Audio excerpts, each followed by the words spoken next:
Good afternoon and welcome to the Rotary Club of York, the 26th largest Rotary club in the world, and a club dedicated to imagining and carrying out the Rotary mission of service above self. I am Glenn Miller, the club president. Our opening song today, My Country 'Tis of Thee, and the Pledge of Allegiance will be led by Deb Harrison. Our invocation will be led by the inimitable past president, Jackie Summers. And our visitors and our visiting Rotarians will be introduced by Todd Fogdel. Please take a moment to silence your electronic devices.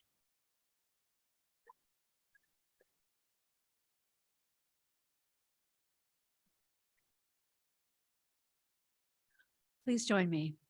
My country, 'tis of thee, sweet land of liberty, of thee I sing. Land of pride, from every mountain side, let freedom ring. I pledge allegiance to the flag of the United States of America and to the republic for which it stands, one nation under God, indivisible, with liberty and justice for all.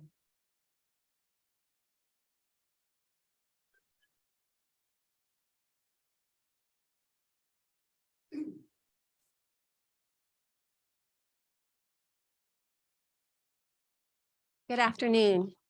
Would you kindly join me in a word of prayer? God of wisdom and grace, we give you thanks for this day and this time together in fellowship. May it be fruitful and our friendships deepened. We're grateful for the many ways you provide for us and enable us to open our hearts to serve others in ways that are meaningful and sustainable. We pray for guidance in laying a path for the common good and for future generations. We lift up our speaker and ask that you grant her the resources required to faithfully carry out and expand the work she's been called to do on behalf of students in our Commonwealth. May she continue to shine a light on their well-being, providing provision and ensuring they receive all they need to thrive and succeed. Please bless this food and the hands who have prepared it. May it strengthen us in mind and body. We commend this time to you in all honor and praise. Amen.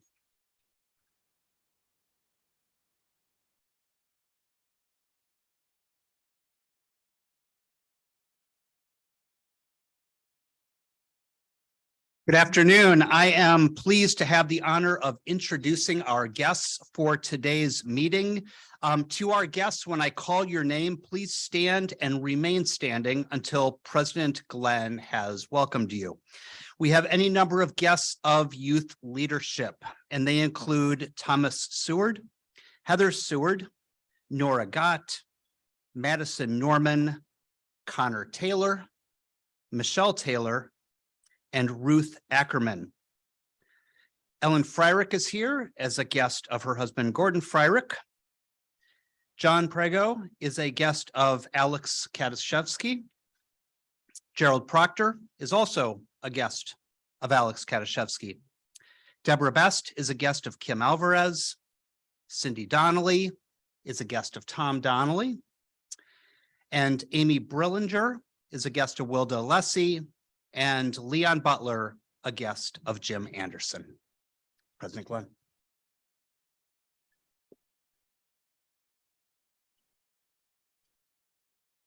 Thank you, Todd. Friends, we are delighted to have you here among us today. I trust that you will enjoy both the program and the fellowship and camaraderie of the diverse community leaders that surround you at these tables. I hope that you will return to visit with us again and perhaps even consider joining our ranks.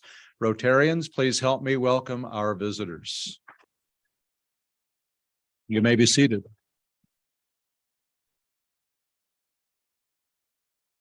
As always, several announcements for the good of the order. I share with all of you today the news that our brother and friend and fellow Rotarian Rich Randall is hospitalized at the York Hospital. Rich has been there for about a week dealing with some neurological symptoms tied to a stroke-like incident. After a challenging week, he received some very good news this morning. Test results showed that whatever was going on seems to have taken care of itself with the treatment that he's been receiving. I saw him a couple of days ago, and he said to tell you, and I quote, "Tell them I am not impaired in any way, or at least not any more impaired than I have always been." Our prayers and our very best wishes go out to Rich and to Linda as he continues on a road to recovery. The PPE committee will meet on May the 10th at 8 a.m. via Zoom at Warehouse. I think that's via Zoom and at Warehouse. You have your choice. The next CRDC green bag pickup will be next Wednesday, May the 10th, from 11:30 a.m. to 12 as you are entering the Country Club of York in the parking lot. The membership committee would like to congratulate Bob Borden. Bob is here today on his 40th anniversary as a member of the Rotary Club of York. Let's give Bob a round of applause. Where are you, Bob? Bob, thanks for being a valued and treasured colleague here at Rotary and for 4 decades of embodying what it means to be a Rotarian. We thank you very much. And now our executive director, Lynn and Brittany Beam, have some information to share about our efforts to relieve some of the suffering going on after the earthquake in Turkey. Ladies.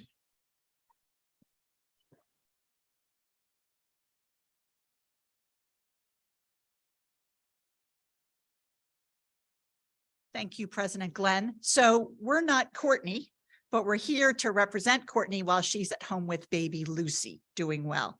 One of the things that I'm struck by is we're not hearing anything about what's going on in Turkey, about the earthquake, about the suffering that continues there. You know, it's a short news item and then we don't hear about it. And we've been asking members to donate for Turkey relief for quite some time, and we're wrapping that up.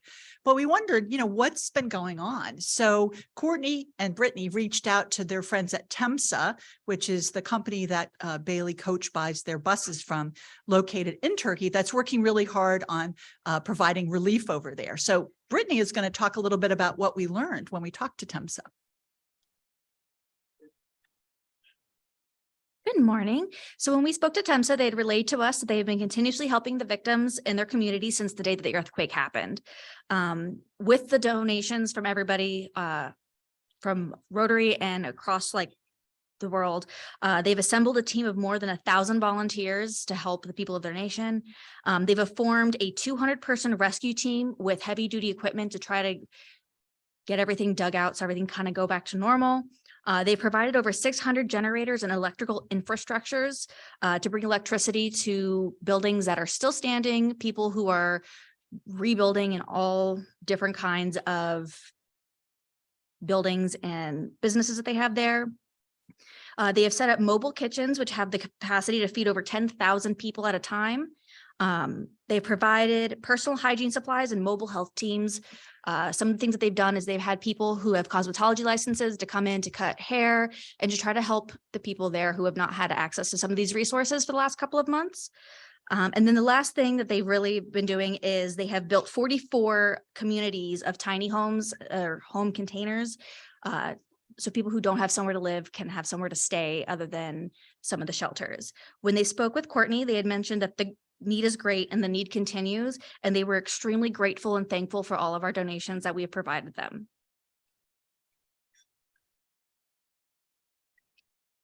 I always think it's nice when we hear exactly how our good is happening around the world, and the real effort that our Rotary Club has made a huge difference. So I want to tell you that I'm pleased to let you know that through the generosity of our membership, we have over $4,625 pledged for this effort.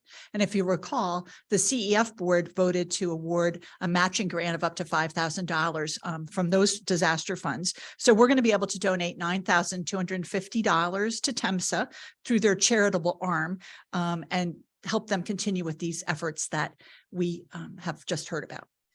So now I'm going to welcome Darren Smith, who's the co-chair of our fundraising committee, to the podium to talk about a charitable giving opportunity a little closer to home.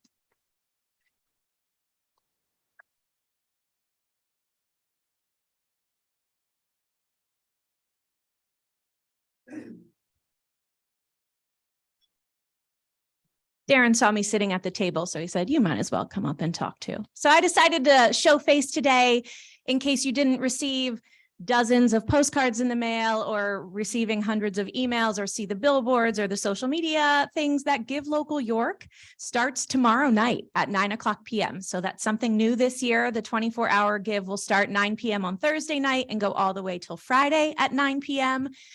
We have a lot of big, exciting things going on this year. It's not going to rain, first of all. I've been manifesting since last year. So it's going to be beautiful weather. And we're really anticipating seeing a give day like we saw in 2019. If you got a chance to come out in downtown York and see all the fun festivities going on, there's going to be live music in the square. It's the home opener for the York Revolution. There's an amazing show at the Appel Center. So it's going to be a really fun night downtown. Or you can tune into our live stream and see it there, or Fox 43. I have to make sure I'm appropriately thanking everyone here. Yes, thank you so much. So it's going to be a really fun, amazing day. And I'm thrilled to share that we have 330 organizations participating this year. That's the most that we've ever had. So that's huge. Thank you. Yeah. And I would love if just here in the room, if you could raise your hand if you are a part of an organization that's participating in Give Local York. Look at that. That's amazing. So as you're making your gifts on Thursday and Friday, remember those faces of your friends. And one organization in particular, Darren's going to talk about right now. That's right. I'm here to talk to you about the most important Give Local York organization of all, and that's our Rotary Club of York. So this year, as you all have heard, we are partnering with our own Rotary Club of York's CEF Grants Committee, and we have a goal to raise $20,000. If we hit that goal, which I know we're going to, that's going to double the amount of money that our grants committee has to give out in just the next couple of months. So this is going right in our community. It's going to impact things right here and right now. So this is a really important thing that we're doing, and I'm really excited that we're able to just give that back to the club to help the things that we're already helping, the things that we're already sponsoring, and make a bigger impact. So I invite you to take action.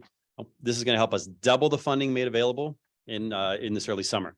So here's how you're going to make a gift through the Rotary Club of York. So Daniel, if you could bring up the page, please.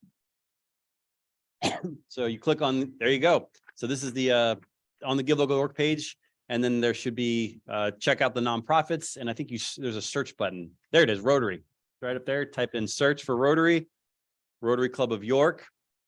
They couldn't make this any simpler, and there it is. And then donate.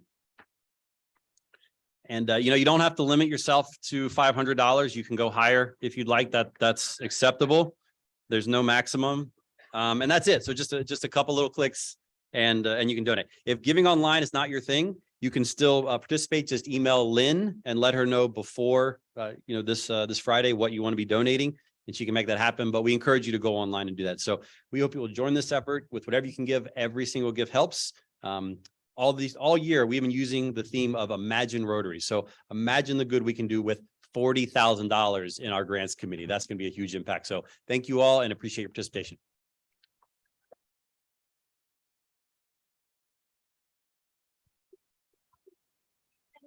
Take photo ops after they see. Thank you, Darren and Megan. Megan, I'm really glad that you got the weather situation under control Friday. As a priest, I'm often asked to do something about the weather, and I always tell people I'm in sales, not management. So if you've got that down, that's terrific. All kidding aside, thanks for all the work of the fundraising committee and obviously Megan and everybody at Give Local York. It's going to be a great day for many, many not-for-profits in our community. And now Chris Topp has a word from the IDEA committee. Chris.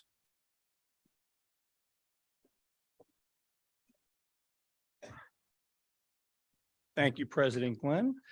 Good afternoon, fellow Rotarians. Two things. First off, Megan, if the weather is perfect, you're welcome. If it's not good, Channel 8 got it wrong. So I'm up here to talk about something that's a little bit more weighty, and I've got to tell you, I made a tremendous wardrobe faux pas today.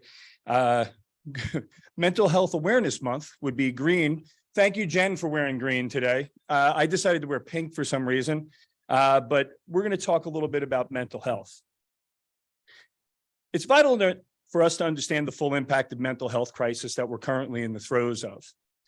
Mental health disorders affect the well-being of children, adults, families, and communities on both an emotional and an economic level. These disorders were common prior to the COVID-19 pandemic, and the years of quarantine only intensified the crisis by increasing the need for care and diminishing the access to it. During the month of May, Mental Health Awareness Month, the IDEA Committee is hoping to better each club member's understanding of, knowledge of, and access to effective treatment for improved mental health. In the announcer each week of May, not including this week, the IDEA Committee will be inserting information pertaining to mental health, so make sure it's on your must-read list. In addition, on your tables today, you will see copies of a calendar that gives some events that are happening during the month of May and an article regarding mental health. So please feel free to read that. As a start to Mental Health Awareness Month, I want you to take a few minutes to watch a video produced by Fox 43. We are doing each week this month, we're doing a half-hour special on mental health.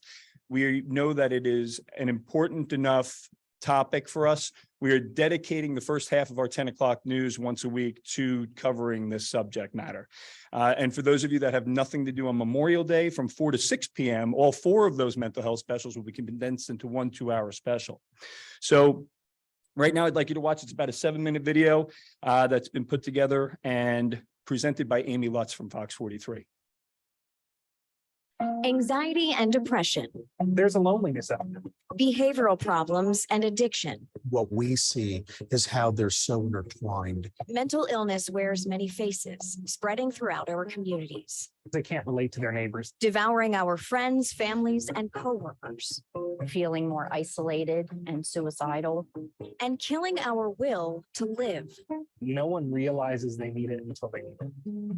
A continued spike in mental illness and resources that just can't keep up, People are out of options. which is why things have to change. The fact that mental health, has really been, a forgotten part of healthcare in America. Tonight, Fox 43 is talking about the triggers, And every parent at this point knows the impacts of social media. How's it going? having candid conversations, Talking about it and having those open conversations with employees, because you never know what somebody's going through. and helping to silence the stigma. I think the most important thing people can do is normalize it themselves. The state of mental health in Pennsylvania begins right now.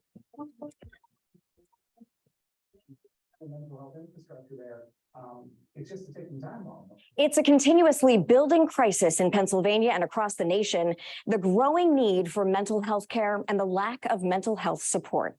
Thanks for joining us for this special edition of Fox 43 News at 10, Silence the Stigma, the State of Mental Health in Pennsylvania. I'm Amy Lutz. For the next half hour tonight and every Wednesday night in May, we're going to be hearing from the people most impacted by mental illness. First, though, we do want to provide you insight into exactly how we got here when it comes to this mental health crisis. Anxiety and depression, as well as substance use disorder, are the most common mental illnesses with which Americans are struggling. More than 30% of adults say they have symptoms of anxiety and depression. That's according to the Kaiser Family Foundation. Meanwhile, 20% of young adults between the ages of 12 and 17 reported having a major depressive episode. The survey also shows drug overdose rates have increased by nearly 50% over a 2-year period. Now, those nationwide numbers are startling. However, what's happening right here in our own backyard? We talked with first responders and leaders in the mental health field to see where the state of Pennsylvania's mental health infrastructure currently stands. Pennsylvania is in a crisis, years in the making. A lot of people are in somewhat of a denial that mental health affects their communities. Nate Herrig has been with Cumberland Goodwill EMS in the Carlisle area.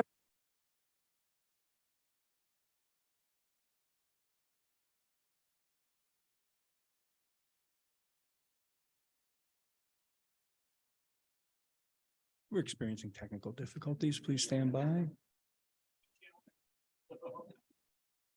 They would do something like that to us.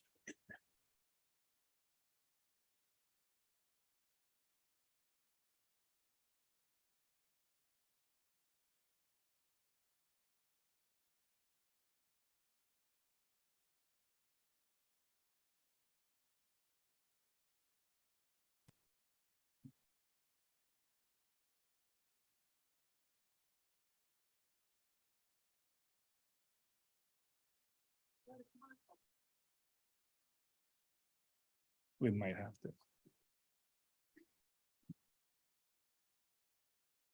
No. Okay, well, you know what? That was my way of making sure you all tune in to watch it on our station over the next 4 weeks.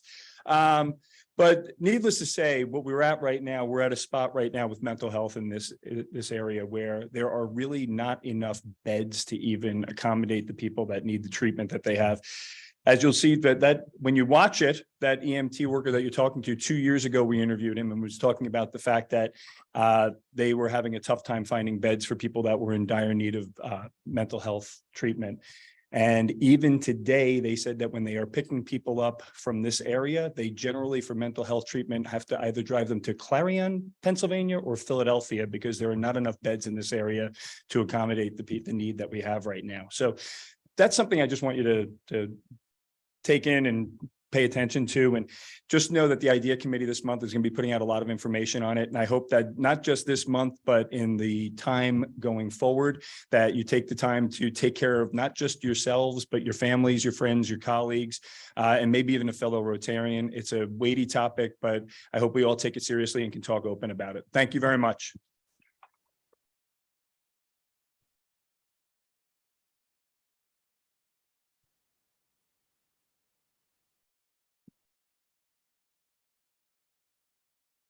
Thank you, Chris, and the committee for lifting this up. I'm sure most all of us have just seen the last couple of days, the Surgeon General's report on what's now being labeled a true crisis, and in fact, a pandemic, or I forget what word was attached to it, but loneliness, even just something as simple as loneliness, which is a part of our mental health, is clearly a crisis. So thank you for lifting this very important thing up. And now, it's my special delight to welcome past President Gordon Freirich back to the microphone he belongs in front of to represent the committee presenting our Students of the Month this morning.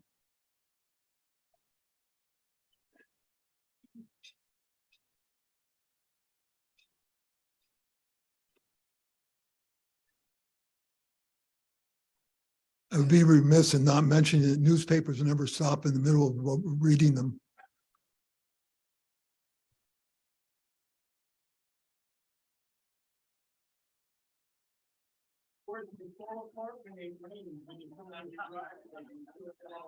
You must not have cable TV.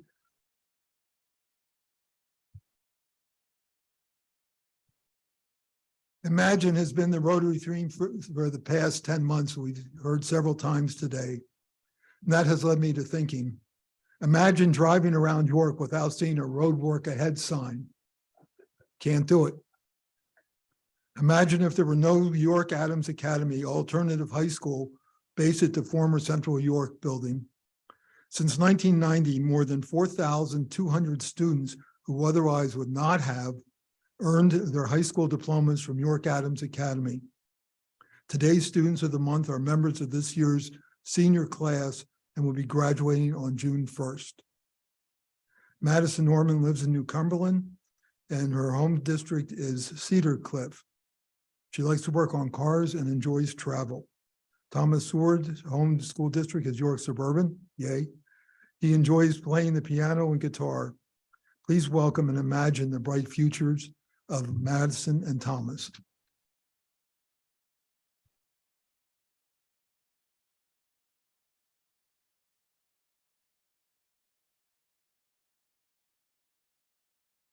Hi, my name is Madison Norman.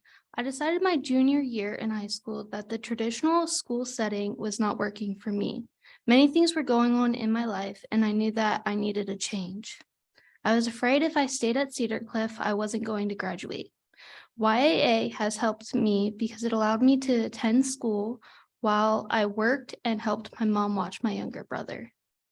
It also helped by offering a different learning environment, the learning style that they offered me to work at my own pace. I did have a rough start at YAA.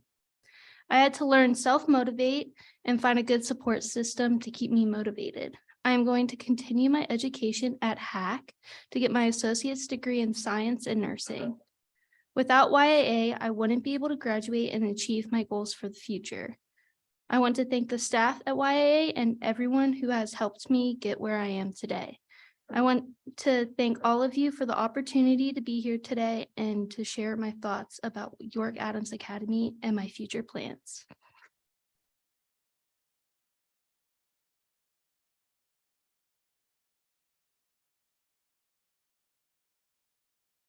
Hello, everyone. My name is Thomas Seward.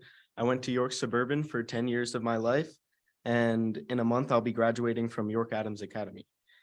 Before I came to York Adams, I felt hopeless. I couldn't make it through a day of school without my anxiety telling me to leave and give up.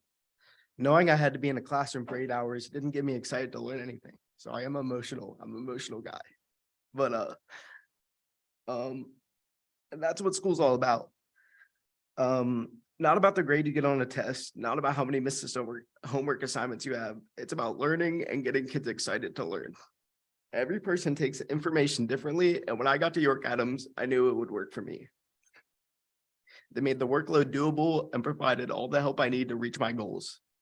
I went from thinking I wasn't going to graduate to graduating a few weeks before all my peers.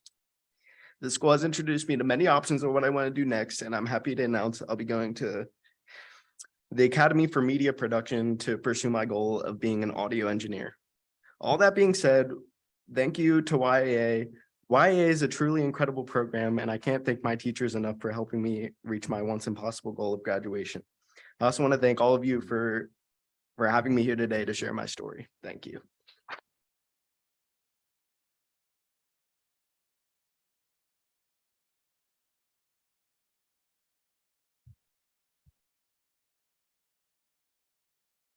Thomas and Madison, congratulations on a very well-deserved recognition this afternoon.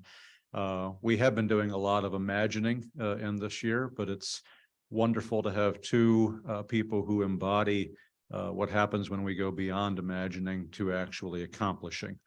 You've accomplished tremendous things, and Thomas, by the way, you need to talk to Chris Topf before you leave here today. He's going to have a job for you at Fox 43 when you're done with that audio engineering degree. So thank you very much. And now, being introduced one more time today, and this is a great transition to go from our Students of the Month to a program on communities and schools, maybe the best transition in my year of presidency. And to help us make that transition, fellow Rotarian Alex Kadaszewski will introduce our speaker and our program for the day. Alex.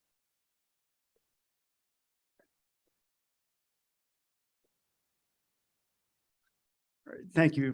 I know you were worried about my last name, but you did well. All right. So it's my pleasure to introduce Lindsay Sturkey as the Chief Program Officer of Communities and Schools of Pennsylvania, where she provides oversight to 27 CIS sites in 11 school districts across 6 counties, as well as building relationships and stakeholders, community partners, and district staff to share the impact of CISWA's work and to spearhead expansion efforts within new districts.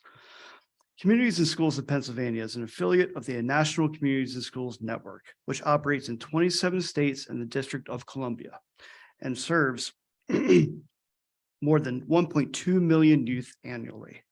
CISPA began in 1994 as a statewide advocacy and fundraising organization working to support accredited CIS affiliates in Philadelphia, Pittsburgh, and the Lehigh Valley. In 2014, CISPA launched its first school-based programs in the school district of the city of York. Since then, CISPA has grown to serve 27 schools across 11 school districts. The mission of Communities and Schools is to surround students with a community of support, empowering to stay in school and achieve in life. I'd like to welcome Lindsay Sturkey.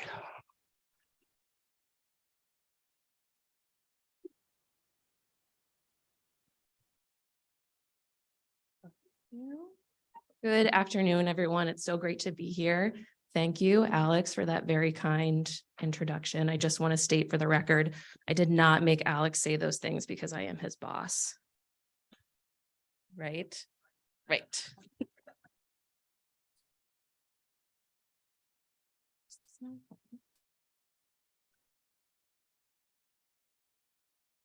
Now we're experiencing additional technical difficulties.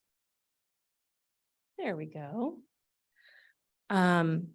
Not going to go over this in full detail because Alex very succinctly explained who we are, where we are working, that we were founded in 1994, and all of the amazing school districts that we're currently partnering with all across this great state. What Alex failed to mention, however, is that he was actually our second ever school-based team member hired back in 2014, working at McKinley K-8 in School District of the City of York. So Alex has been here forever.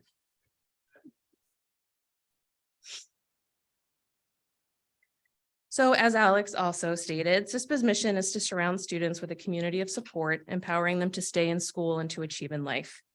We do this by ensuring every student has access to what we call the 5 basics: a one-on-one relationship with a caring adult, a healthy start and a healthy future, a safe place to learn and grow, a marketable skill to use upon graduation, and a chance to give back to peers and their community. We're focused on helping kids build the best life they can by helping them overcome obstacles. Each student is unique and requires an individualized approach in order to succeed. Whether a child needs extra academic help, a mentor, a health checkup, additional food supplies, or even employment training, CISPA is there to make sure that each one gets what they need. A coordinated and individualized approach is what makes us effective and makes our students successful. During the 2021-22 school year, CISPA served more than 16,000 students and distributed 45,153 basic needs items across our organization and leveraged over $285,000 in donations and in-kind goods and services. As Alex said, we are currently serving 27 school buildings in 11 districts across 6 counties. Most of our partners are here in the central Pennsylvania region, though you'll see that we're spread fairly far and wide across the state. Our westernmost school district partners are in Cambria and Somerset counties. Our organization has grown exponentially over the last several years. 6 of the districts on this list have been added since 2020. When Alex started back in 2014, CISPA was a team of 10. Now we are a team of 48. We are so grateful to have the opportunity to implement our programs in these districts and to count on their support and advocacy of our work year after year. Integrated student supports illustrated on this slide is our federated evidence-based model of wraparound student supports that embraces a whole child perspective. ISS integrates social, emotional, and academic development and addresses out-of-school factors that hinder kids from coming to the classroom ready to learn. It's the role of CISPA staff to implement ISS in a way that serves the unique needs of each school community. Site staff works one-on-one with students who need help, but they also manage relationships with community partners and broker new services into the school. Our model of support is flexible to meet the needs of every school that we serve, whether it's a public, charter, or private school in an urban, suburban, or rural setting. These unique supports begin with a school support plan, which identifies school-wide goals such as increasing attendance or improving family engagement. These goals guide our site staff supports throughout the school year as they work in collaboration with school principals, teachers, and guidance counselors to help students succeed. Once planning is completed, CISPA's team will deliver services through 3 different tiers of supports, which are designed to reach all students in the building, while also allowing us to provide more targeted supports to groups of students or individual students with significant needs. Our Tier 1 supports are school-wide supports available to every student in the building. Tier 2 supports are targeted programs addressing specific issues, and Tier 3 supports are individualized case management services. Although different in every school, CISPA service delivery may look like providing at least 4 Tier 1 supports, coordinating groups to address social, emotional, and other student needs, case managing up to 65 students, increasing family engagement, and supporting school-wide initiatives.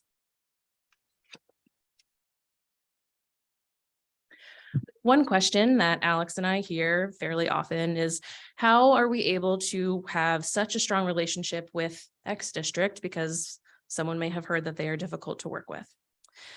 And the answer to that is relationships. And while that is an answer that seems almost painfully obvious, I'm going to expand on that thought relative to our programs in New York City and share a little bit about how we've been able to be so successful there. Way back in 2014, I'm sure many of you know that the district was going through a really tumultuous time. They were at risk of being taken over by the state. And there was also the possibility of going full charter and having a charter management company running the district. Tensions naturally were high. District staff was unsure of their future. And here was CISPA, a brand new program trying to establish our presence in the midst of a lot of chaos and uncertainty. But we made sure to focus on the most important stakeholders, the students, and showed up every day trying to make a positive impact on their educational experience. Focusing on the students allowed us to not be influenced or swayed by all the noise in the background and showed the district that we truly cared about student success. We were consistent and reliable and helped with whatever we were tasked with, regardless of how tedious or menial. I also believe that our presence and assistance during the initial COVID shutdown had a tremendous impact on how the district viewed us. During those first few wild weeks, we were the only people working in addition to the school principals. We did everything from distributing basic needs to programming laptops in order to ensure student needs were being met so they could continue to learn at home. CISPA has prided ourselves on being flexible and able to fill whatever gaps are needed so teachers can focus on teaching. We have put in the work over the last 9 school years to get this far. And to be honest, a fair amount of that is based on the work that Alex does. He tirelessly supports our York team members like John and Gerald, and always makes sure that principals and district administrators know that he is there to help them with anything. So I also wanted to take a minute to highlight some of the really awesome things that our York team has done over the last school year. We are currently working in 6 out of 8 schools in the district and provide case management services to 343 students. Of those students, 80% met their goals that were set at the beginning of the year related to behavior, 65% met their academic goals, and 70% met their attendance goals. The team served over 4,000 students through Tier 1 whole school supports and engaged over 3,500 parents in similar activities. We distributed over 38,000 basic needs items like clothing, food, hygiene, and school supplies, and leveraged over $139,000 in donations. CISPA has been incredibly fortunate to have a number of incredible partners and supporters of our work in York, from other human services organizations, local, regional businesses and foundations, and the faith-based community. I wanted to highlight a few of those partnerships that have been especially impactful over the last year. We first launched the York College Buddy Program in fall of 2018 with support from Dr. Julie Seville, Assistant Professor of Recreation Leadership, and Dr. Robin Maitosa, Associate Professor of Human Services. The program pairs York College students in Dr. Seville and Dr. Maitosa's classes with 7th and 8th grade students from McKinley K-8 and Good K-8. The pairs meet weekly on the York College campus for a mentoring session and talk about goal setting, communication, mental health, and their future. Many of the York City students have never set foot on a college campus, and the experience can be transformational for both mentors and mentees. In November of 2022, CISPA partnered with an organization called Vision to Learn, who provide free eye exams and glasses to students who are unable to access eye care. We worked with their team to bring their mobile clinic, staffed by a licensed optometrist, to Hannah-Penn K-8 to administer eye exams for students. A number of those students were prescribed glasses and were able to pick out their own frames to wear. 2 weeks after the initial exams, we held an event at Hannah-Penn with Vision to Learn and representatives from the Department of Health and Human Services to distribute glasses to 25 students. A new partnership for CISPA this year has been Recycle Bicycle, which is a Harrisburg-based organization that provides bikes to kids and adults who may need them for transportation, as well as offering bike repair and safety clinics. They have generously donated dozens of bikes and helmets that we have distributed to York City students. And of course, we are looking forward to big things in CISPA's future. We've recently begun a new strategic planning process, which will position us to set SMART goals and implement strategic initiatives that will lead us through the next 3 years. Specifically, we're looking to expand in all of our regions and have a particular focus on York County. Our plan is to implement programs in the last 2 York City schools with no CIS presence, as well as explore partnerships with new districts. We'd like to have students from more schools participate in the York College Buddy Program and include York College mentors from majors like engineering and nursing to introduce students to those career opportunities. Finally, I'm excited to share that CISPA is now able to offer training opportunities in youth mental health first aid and other trauma-informed care practices to our community partners, school district partners, and the public, which is a really great thing to continue to celebrate and announce as we move into May, which is, of course, Mental Health Awareness Month. And I think we were hoping to show a district testimonial video, but in the spirit of additional technical difficulties, the video will not play. If you would like to see it, you could visit our YouTube channel, which very helpfully is called Communities and Schools of Pennsylvania.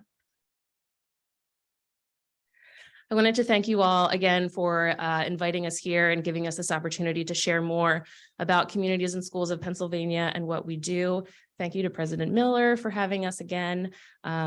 This was fantastic, and I think we will have several minutes for questions if anyone would like to ask a question.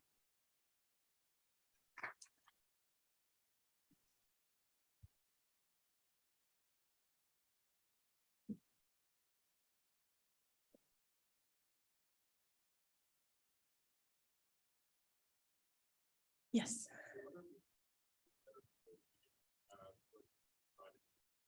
So the question is what York City schools are we not working in currently? And that would be Davis and Devers, K-8. Wonderful question. The question is, what is our funding source? It's a braided and blended model. So we do have MOUs with school districts. We do expect that they contribute some portion of the cost to having our team in their schools. We also receive support from local businesses and foundations. We do a lot of grant writing. We do have a fundraising team. We also are participating in Give Local York, just throwing that out there. And we also get a lot of support from our national office, who also facilitates a lot of grant opportunities. I think you had a question. Once they graduate? That kind of depends. That's really been one of our hiccups, because we don't necessarily have a way to put them in our data system because they aren't necessarily affiliated with a school. Once we get a student to 12th grade, we do track what their plans are after high school, whether they've applied to college, have they been accepted, are they planning to go? Are they entering the workforce? How many places did they interview? Have they secured a job? Are they planning to enter the service? How can we help them take those service tests? What branch are they interested in? Are they joining? So once they graduate, we do have information on where they may be headed. But once they are on their journey, we don't often have qualitative data to track on those students. We usually try to keep in touch with them after they graduate, and some do, but some don't. Yes. I have 2 questions about your individual. How many adults does it take to deliver those services to 343 students? Then what happens with the 20% or 30% who are not needing with those case management services? So the question was regarding our case management services and how many people on our team will kind of oversee those groups. And then what happens if it seems that a student is not particularly succeeding in the goals that they set with us at the beginning of the year. So to the first part of your question, we typically have 1 person per building. In schools where the student population is over 1,000, we recommend to districts that they would have 2 people per school, though that's not always possible for a variety of reasons. Our school-based staff, like John and Gerald, we ask that they work up to case managing 10% of the school population or 65 students, whichever comes first. We cap it at 65 because honestly, any number greater than that is really too many students to kind of keep track of and check in with often. If we are finding that a student is not being particularly successful with the goals that we have set with them at the beginning of the year, the first thing that we would do is see if we can modify them. You know, maybe we set an academic goal for someone and we said that we wanted to raise their chemistry grade to a B from a D.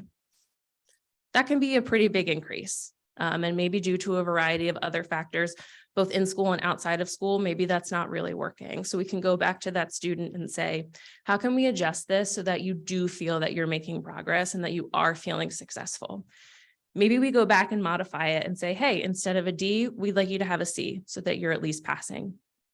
So we can go back and modify those goals to help students feel successful. We also, in rare occasions, there are students who just, again, for a variety of reasons, don't seem to be thriving with us. And if that is the case, then we would talk with their teachers, we would talk with their family members and say, hey, maybe this program isn't really the right fit for them. What other services are available in the community or within the district that we can link your child up with so that they can be successful? So if they're not really thriving with us, we'll do whatever we can to find someone for them to partner with. Yes. The question is whether we expect parents to be heavily involved in the program. The answer is yes and no. We do ask that parents sign a consent form, just that they're acknowledging that they're going to have a relationship with our team. But beyond that, if they want to check in with our staff, if parents want to check in with our staff and see how their student is doing, they're certainly more than welcome to, or they may choose not to. That's really up to them. Yes.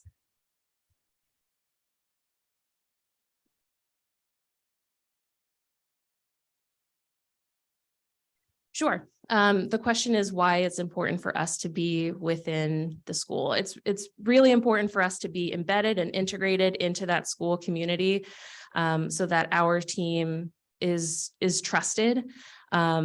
Sometimes, you know, school staff and principals can get a bit of a bad rap. They're seen as the bad cop, and our team is always the good cop. So if there's something going on with a student and they don't want to talk to a teacher, we want them to make sure that they know that they can speak to us about the issue if they feel comfortable. It's important for us to be located within the school because we want our schools to also be seen as a community hub for services where families in the community can go to engage with the school, to be a bigger part of the community. And I think something else that we often hear a lot of from families is that, you know, they'll call a number for a resource and then they'll be directed to someone else, to someone else, to someone else, to someone else.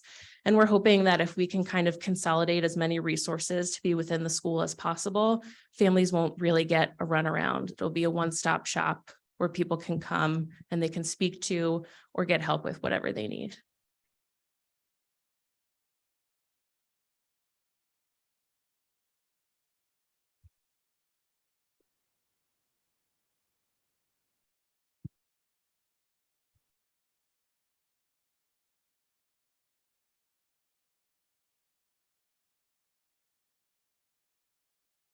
Thank you very much, Lindsay. This is vitally important work, and we're delighted to have learned more about it and how you are keeping Alex in particular out of trouble and off the streets with the work that he is doing.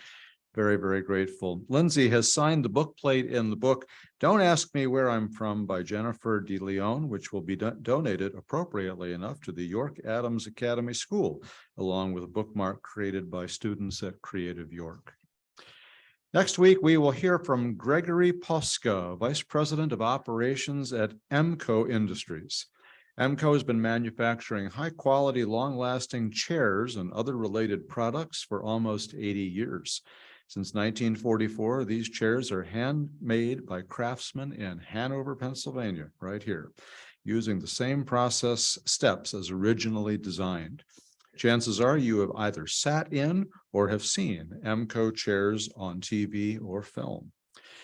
EMCO chairs have supported the U.S. military, future generations at schools and universities, as well as in restaurants and hotels. Greg will be discussing the impact EMCO continues to have in the world today. Our closing quote for today: Maybe part of our formal education should be training in empathy. Imagine how different the world would be if it were reading, writing, arithmetic, and empathy. Ladies and gentlemen, that concludes our meeting for today. We stand adjourned. Have a great day.